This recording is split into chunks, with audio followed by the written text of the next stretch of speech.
इन तीनों को अपने पातिव्रत्य धर्म का अहंकार हो गया।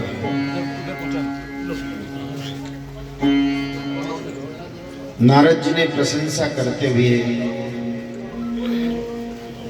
तीनों देवताओं को चित्रकूट अत्रि अनुसया के आश्रम में पातिव्रत्य धर्म की परीक्षा लेने के लिए भेज दिया। मध्याह्न का समय, भिक्षा का समय,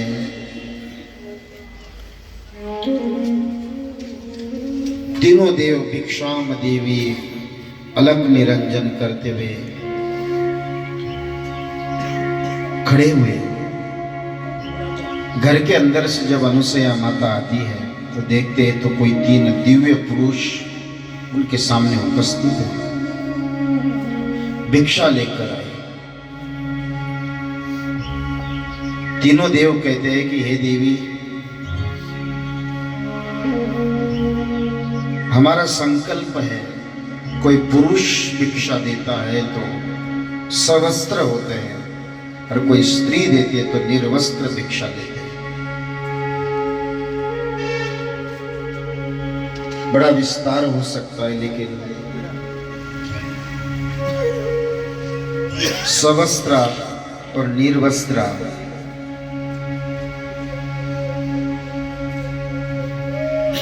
पातिव्रत्य जीवन में रुचियों का विषय बताया।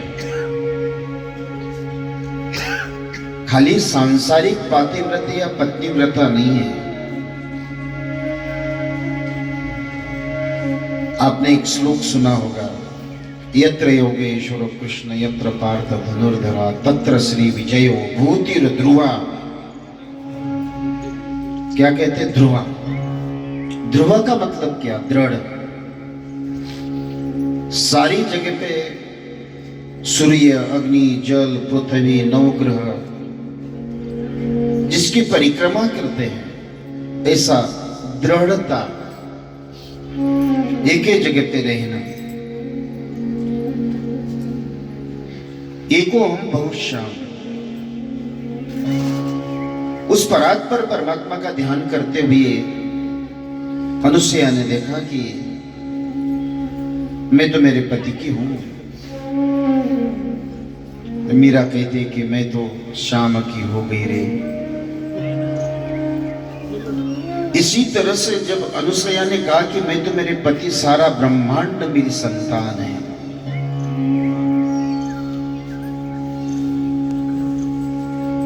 और मेरे लिए तीन बालक भी एक पुत्र के समान है, मेरे मन में कोई भेद नहीं है। अपने पति के कमंडल से जल लेकर, क्योंकि रुत्ति से निरुक्त होना, रुत्ति से निरुक्त होकर नारायण के चरणों में प्रवृत्त होना, ये भी एक बड़ी साधना बताई है। अंतर जगत से त्याग ही विषय सभी वस्तु का त्याग बताया। बाह्य जगत का दिखाने के लिए त्याग की जरूरत नहीं है। इसी तरह से अनुसया कहती है कि चित्त रुति से निरोध हम क्यों कहते? सर्वारंभ परित्यागी यो मद भक्त समेते। भगवान ने घरदार परिवार छोड़ने के लिए नहीं कहा। भगवान कहते रुतियों से सबको छोड़कर चलो, कमल पत्र की तरह सब में रहो लेकिन किसी में मत रहो। यही जब अनुसया ने अपने अंतर मन में कि मैं तो मेरे पति को सर्वस्व दान देकर, मेरे पति एक है और पूरे ब्रह्मांड की मेरे पुत्र है, ये भाव मन में आया और उस पातिव्रत्य स्त्री के संकल्प की शक्ति पूरे विश्व के चालक, पालक और सहारक, ब्रह्मांड के तीनों देवता साक्षात बालक बन गए। तीनों देवियों का अहंकार नष्ट हुआ कि ये पातिव्रत्य भक्ति का एक लक्षण बताया। तीनों बालक हो गए। अत्रि जी महाराज आए, तीनों देवियां क्षमा याचना करते हुए अनुसया से क्षमा मांगते हुए अनुसया ने कहा कि देवी, आपके पति है, लेकिन आज के बाद तीनों का स्वरूप एकमय बनकर चलेगा। उसका नाम दत्तात्रेय रहेगा। दत्तात्रेय भगवान।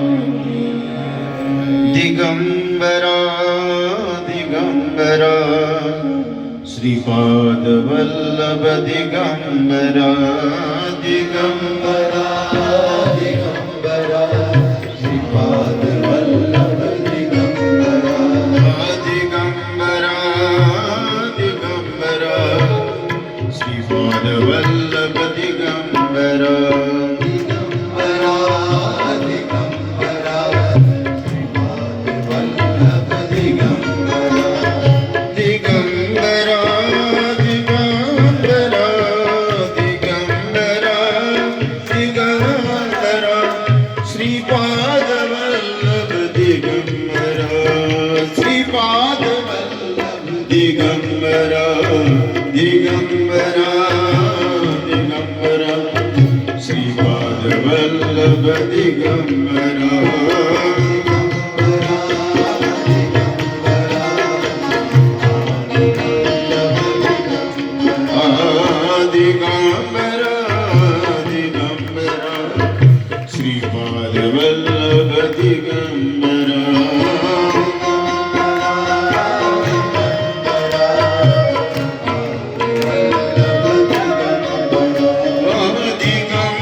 सबको दत्तात्रेय जयंती की बधाई देते हुए उस परात्पर परमात्मा की कृपा से दत्त जयंती का जो आत्म तत्व युक्त श्री विद्या के स्थापित करने वाले संन्यास धर्म का पालन करने की जहां अवधूत गीता 24 गुरु अनेक आत्म तत्व युक्त परम तत्व युक्त उस रहस्य को उद्घाटित करने का कार्य इस अवतार में आकर भगवान दत्तात्रेय ने कहते हैं कि श्री विद्या को सिद्ध करने के लिए दो देवताओं की साधना जरूरी है, एक हयग्रीव और दत्तात्रेय। जब ये दोनों देवताओं की उपासना होती तो श्री की प्रसन्नता होती है। आज ऐसे ही उस परात्पर परमात्मा के जन्म महोत्सव की आपको सबको बधाई देते हुए, देशवासियों को बधाई देते हुए भगवान ऐसी सबके ऊपर कृपा रखे, अपने चित्त की शुद्धि रखे, मनोभाव में सत्यता रखे, साधना रखे और ईश्वर चरणों में निरंतर समर्पण भाव के साथ उसके प्रति चित्त लगा रहे। ये दत्त भगवान के चरणों में प्रार्थना करते हुए अपने वाणी को विराम देता हूं। दत्तात्रेय भगवान